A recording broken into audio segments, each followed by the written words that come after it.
દૈનિક બાઇબલના વાંચનો. તારીખ 2 મે 2026, પાસ્કાનો ચોથો શનિવાર.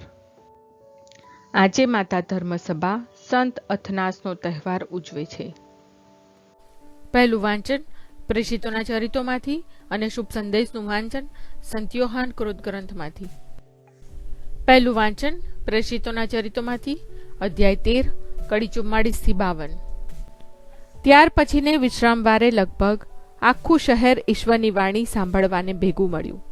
પણ મેદની જોઈને યહૂદીઓ ઈર્ષાથી સળગી ઉઠ્યા અને અપશબ્દો વાપરીને પાઉલ જે કહેતો હતો તેનો વિરોધ કરવા લાગ્યા. આથી પાઉલ અને બારનાબાસે હિંમતભેર જવાબ આપતા કહ્યું, ઈશ્વરનો સંદેશ સૌથી પહેલા તમને સંભળાવવો જોઈતો હતો, પણ તમે એનો અનાદર કરો છો અને તમારી જાતને શાશ્વત જીવન માટે અપાત્ર ઠરાવો છો. એટલે અમે હવે બિન યહૂદીઓ તરફ વળીએ છીએ, કારણ પ્રભુએ અમને એવી આજ્ઞા કરેલી છે કે દેશ વિદેશના લોકોને પ્રકાશરૂપ થવા અને પૃથ્વીના છેડા સુધી મુક્તિનું સાધન બનવા મેં તને નિમ્યો છે.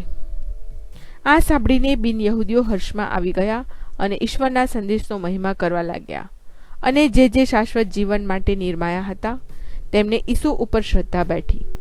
આમ ઈશ્વરનો સંદેશ તે આખા પ્રદેશમાં ફેલાતો ગયો.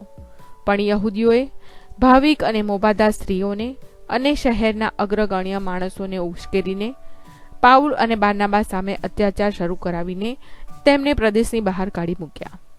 એટલે તેઓ એ લોકોના મોઢા ઉપર પગની ધૂળ ખંખેરી નાખીને ઇકોનિયા ચાલ્યા ગયા.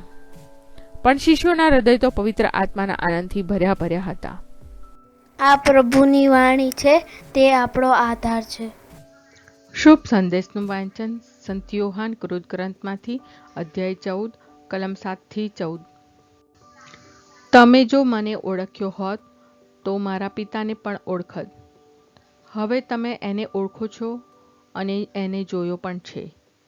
ફિલિપે તેમને કહ્યું, પ્રભુ, અમને પિતાના દર્શન કરાવો એટલે થયું. ત્યારે ઈસુએ તેને કહ્યું, આટલા બધા વખતથી હું તમારી સાથે રહું છું, છતાં તું મને ઓળખતો નથી ફિલિપ? જેણે મને જોયો છે તેણે પિતાને જોયો છે. તો પછી તું એમ કેમ કહે છે કે અમને પિતાના દર્શન કરાવો? તને શું એટલો વિશ્વાસ નથી કે હું પિતામાં અને પિતા મારામાં વસે છે? હું તમને જે કહું છું તે મારા પોતા તરફથી નથી કહેતો. મારામાં વસેલ પિતા પોતાના કાર્યો કરી જાય છે. તમે મારા કહ્યા ઉપર શ્રદ્ધા રાખો કે હું પિતામાં અને પિતા મારામાં વસે છે, અથવા કેવળ કાર્યો ઉપરથી શ્રદ્ધા રાખો. હું તમને સાચે સાચ કહું છું કે જેને મારામાં શ્રદ્ધા છે તે હું કરું છું તેવા કાર્યો કરશે, બલકે એથી મોટા કાર્યો પણ કરશે, કારણ હું પિતા પાસે જાઉં છું.